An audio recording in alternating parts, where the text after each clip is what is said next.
Good evening, good morning, good afternoon, YouTubers. This is Jerry Diamond with How to Get Out of Babylon. Trying to help y'all. So, I want to read another chapter from the Magic Bicycle series, the Spirit Flyer series. Book one is called The Magic Bicycle. So I read chapter one already. Just if you haven't listened to that one, go back and listen to it, and then listen to this one. Probably a better idea to go back and listen to that one before you listen to this one. So if you're listening live tonight, just maybe bag it, hang up, or whatever you want to do. I don't care. Anyway, this is chapter 2. I'm not going to back and read chapter 1. All right. So John found a bicycle in the dump after he carelessly left his bike in the drive behind his friend's house to find his friend's brother's car, and it got run over. His brand new 10-speed. So his Uncle Bill, who's the sheriff of the town, said, "I ain't buying you another one. You got to save up money and buy your own bike." So he went to the dump and found a bicycle, a big, heavy, ugly bicycle. So, called the Spirit Flyer. Okay, the first thing John did once he got the bicycle home was close the garage door so no one could see him working. He could still hear Barry's biting words about having an old, ugly bike. The bike was a mess, John had to admit, but he also pictured how nice the bike would look once he fixed it up. At least he hoped it would look okay. Using pliers, a big screwdriver, and a lot of rust-dissolving oil, John loosened the kickstand so it would come down. Now the bike stood on its own, so John could use both hands to work on the other problems. He took off the old broken headlight, the horn, the gear-changing lever, the mirror, and the generator. Although John couldn't have known it then, this was a mistake. The light, horn, mirror, gear-changing lever, and generator were not ordinary bicycle instruments, but magic ones. John almost threw them into the trash can, but he suddenly got a feeling that he should keep them. He dropped them into an old cardboard box, put them on a shelf in the garage, and forgot about them until much later. While John was working on the rusty chain, he heard a knock on the garage door. He peeked out the window and saw Roger. Opening the door just a crack, he let Roger in. "He got away," Roger said. "I just about had him when he got to his house. I thought he was going to knock down the front door trying to get in there before I grabbed him." Then he made faces out the window. "He's real brave when his mother's standing behind him." John nodded. Barry Smedlow always went crying to his parents whenever he was in trouble. They never seemed to realize their good boy could do nothing wrong.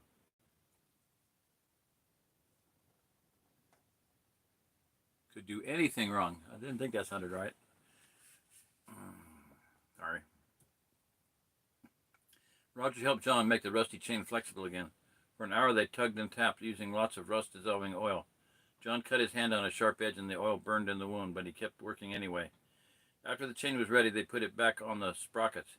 John turned the bicycle upside down and pushed the pedals. The back wheel turned now. It was a little wobbly, but okay. John spun the front wheel with his hand. Although it squeaked and a few of the loose spokes clicked against the frame, the wheel was in good shape. While Roger removed the fenders and wheels to work on the loose spokes and flat tires, John got a piece of sandpaper from the workbench to work on the rust. Wherever there was a dent, there was rust.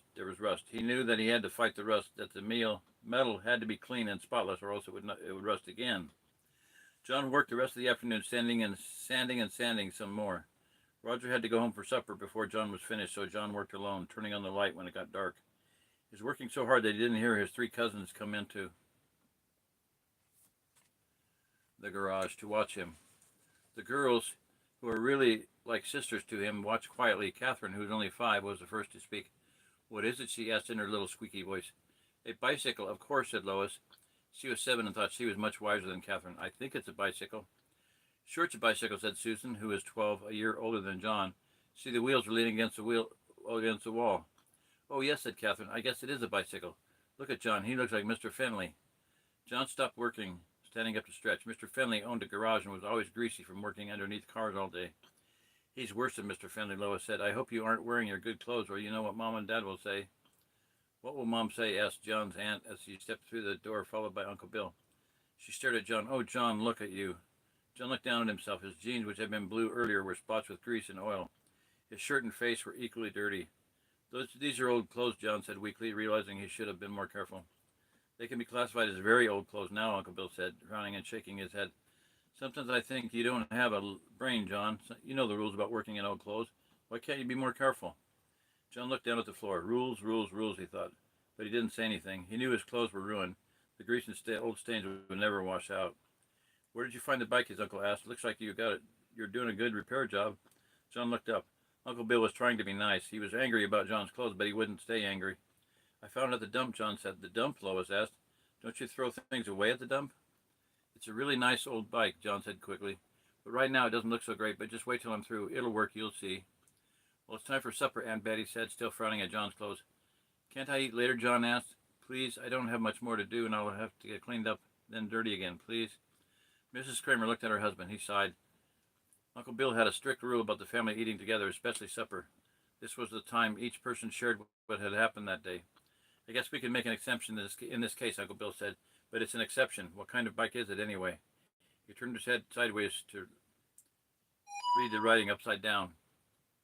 It's a Spirit Flyer, John said. Uncle Bill stiffened. A disturbed expression appeared on his face. He stared at the words painted on the bike's frame, then looked at his wife. She put her hand over his mouth as if she were afraid.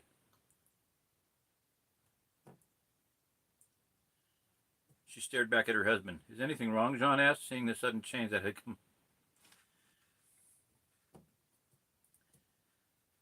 come over his aunt and uncle.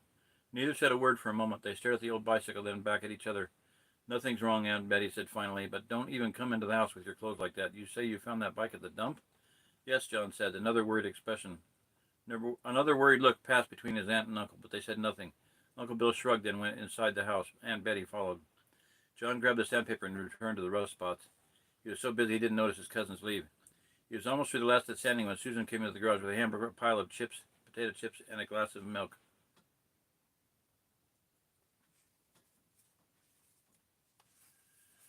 Dad grilled hamburgers, she said. I made yours with pickles and mustard the way you like them.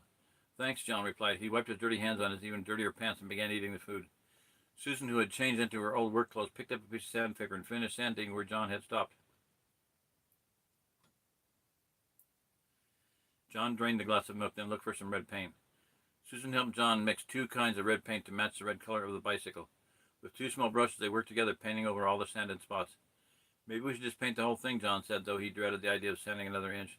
No, it looks fine, Susan said. Besides, you wouldn't want to paint over its name. I like the name Spirit Flyer. It sounds majestic. John nodded, more because he was tired and didn't want to work anymore that night. Majestic or not, the Spirit Flyer looked better than it had when he brought it home. Did you notice the way Mom and Dad acted when they saw the name? Susan asked. Yeah, John said, remembering the odd way his uncle looked at Aunt Betty. Well, they acted kind of funny during supper, too. What did they say? It wasn't what they said, it's just how they acted, sort of, she said, slowly trying to find the right words. Dad seemed upset during supper, and later when they were in the kitchen, I heard Mom say something, but I couldn't hear what it was exactly. The tone of her voice was strange, and Dad said, it's not possible, it's probably a coincidence. I went into the kitchen then, and they stopped talking and looked at me sort of funny. I got the idea that whatever they were talking about was a secret, like hiding Christmas toys or surprise parties, only this wasn't fun stuff. Who knows, John said, but it must not be anything bad about the bike, or they wouldn't let me keep it. They must have been thinking of something else. Probably, Susan said, staring at the old bicycle, still glistening in the fresh paint. What about tires? I'll have to buy new tires and inner tubes, John said. I hope they don't cost too much. I think it will be a nice bike, Susan said, even if it is a little old. John cleaned the paintbrushes and tools while Susan got him clothes he could wear into the house. Just before turning off the light, he stared at the old red bike sitting upside down, the flat tires leaning against the wall. He wondered if he could win the race on a bicycle so heavy and old. I can only try, he said to himself, then turned out the light. Right after school on Monday, John and Roger ran to the hardware store to buy new tires and inner tubes. John barely had enough money to buy the 26-inch tires and tubes. Don't sell many of these type anymore, Mr. Crenshaw said. He owned the hardware store. John and Roger ran all the way to John's house. With the garage door closed, John slipped the inner tubes over the rim of the wheels. He was careful not to hurt the valve stems as he pushed them through their holes in the wheels. He had ruined an inner tube once by poking a hole in the valve stem. It had been impossible to patch. What about these? Roger asked, holding up the old inner tubes. John took them and pulled them. The rubber was still stretchy. He dropped them into the old box that held the old broken light and other gadgets he had taken off the bicycle. Maybe I could use the inner tubes for patches, John said. Roger agreed. Even though he was anxious to take the old bike on a trial run, he slowly put on the tires, making sure the inner tube wasn't pinched on an edge. Roger had the air pump ready. John pumped up the back tire. Roger pumped up the front. Using his uncle's tire gauge, John tested the air pressure. He had to let a little air out of the back tire before it was ready.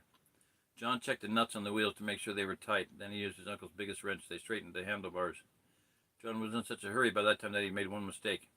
Though he had straightened the handlebars, he forgot to retighten the bolt that allowed the handlebars to move up and down. John threw the wrench on the workbench, flung open the garage door, and pushed the Spirit Flyer outside. As the bike coasted down the driveway, John jumped on the seat and began to pedal. "It works," John yelled as he pedaled in a circle on the street. Roger hopped on his bike and sprinted down the street. Because the Spirit Flyer was a heavier bike, it was harder for John to work up speed. Roger used the lower gears on his lightweight 10-speed and shot out ahead, but John kept pedaling hard. And by the time he was at cruising speed, he caught up with Roger. The two boys breezed around the corner and headed for Crofts Road, where they could ride without worrying about cars. They hadn't gone 2 blocks before they saw Barry Smedlow and his gang, the Cobra Club, pedaling toward them on their black bicycles. Barry was pedaling standing up. John and Roger realized at the same time that Barry didn't intend to move as he got closer. He was challenging them in a game called Chicken. 2 people would pedal straight at each other. Whoever moved the last minute was a chicken. John's Aunt and Uncle had forbidden him to play chicken, but it wasn't a game John liked anyway. He thought it was stupid and dangerous, but it was just the type of game Barry Smedlow liked. Barry had a horrible grin on his face as he raced closer. At the last instant, Roger and John swerved out to the outside as Barry sped by between them, screaming, "Chicken!" The rest of the Cobra Club hooted as they whizzed by, following Barry. John and Roger tried to ignore Barry and his gang, but they were hard to ignore. They circled around and sped up until they were just behind Roger and John. "Afraid that old junk heap of a bike won't hold up in a little game of chicken?" Barry taunted, staying just far away to make a quick exit if needed. John and Roger looked straight ahead, ignoring the bigger boy's words. "I'm surprised that dump heap even rolls a dumper," Barry said, pedaling a little closer to John. The Cobra Club members laughed. "You aren't thinking of entering in the race, are you?" "Well, of course he's going to race it," Roger said. "We'll beat you." "Oh, really?" said Barry. "I'll race you chickens to Crofts Road right now. Ready, set, go." Barry stood up on his pedal and sprinted out ahead. Roger took off after him and was followed by the members of the Cobra Club. John was last. Barry had a long lead at first, but Roger was gaining on the bigger boy. John on the heavier red bike was behind, trying with all his might to catch up until he was finally cruising fast about 20 feet behind the older boys when he heard a clicking noise from the Spirit Flyer's rear wheel. John looked down while trying to keep up his speed. A spoke had come loose and was knocking against the frame each time the wheel turned around instead of stopping, which would have been the wise thing to do. John kept racing, looking back at the loose spoke, trying to think of a solution. But you should never look backward very long while pedaling a bicycle. Without knowing it, John had swerved toward the side of the road and was heading straight toward a parked car. Fortunately, he looked up in time to see the car, but unfortunately, he was going too fast to stop it. He jerked the old bike to the right, just missing the rear fender of the car, but he was going so fast the Spirit Flyer went into a skid, sliding across the loose gravel on the road. John stomped on the brake, but it was too late. He hit the ground and slid underneath the old red bike. A stab of pain shot through his hand and leg as the bike hit the street in a crunching clatter. John was still sitting on the road, examining a cut in his leg and the burning scrape on his hand when Roger sped up and stopped. "You okay?" Roger asked. "I think so," John replied, grunting as he tried to stand up. "I turned around when I heard you wrecked," Roger said. "So he won. And here they come to gloat." They could hear Barry's braying laugh a block away. He coasted past slowly, laughing hysterically when he saw John's hand and leg were bleeding. His gang grinned like a group of monkeys. "What's the matter?" Barry said in a baby voice. "Did the little boy fall on a tricycle?" He thought this was funny and began another roaring laugh. John bent down to tie his shoe.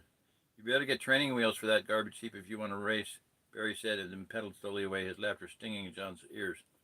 John waited until the Cobra Club was out of sight before saying anything.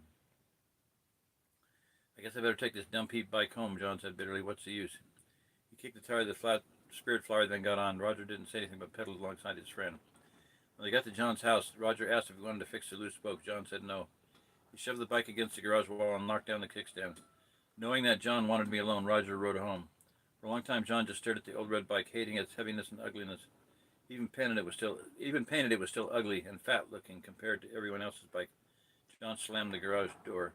"I'll never ride you again," John said to the old bike. You're just a garbage heap bike. I should have left you with the rest of the trash." John slammed the door as he went into the house. Okay, that was chapter 2, and that was Fixing the Spirit Flyer, I think. I didn't say the title of it. Fixing the Spirit Flyer, chapter 2. Okay. That's about enough for tonight. Alright.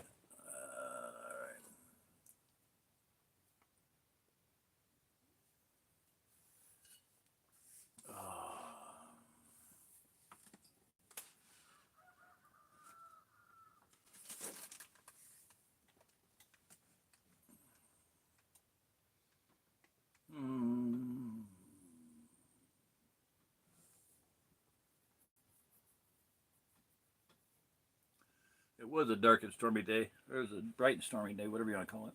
Stormy day, so I want to see if anybody's on. If anybody's listening. Get my phone off the silly Billy. The supposed selfie stick. Tripod selfie stick. So I used to have a remote for it, but I lost it. It fell out of the holder. My fault. I didn't realize that.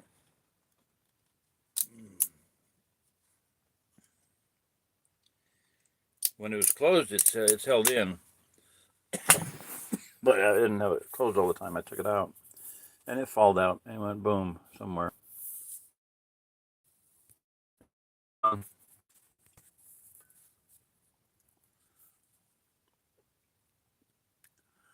don't have to say about notifications. I mean, I didn't do a pre-announcement or anything. You just happened to see it, yeah.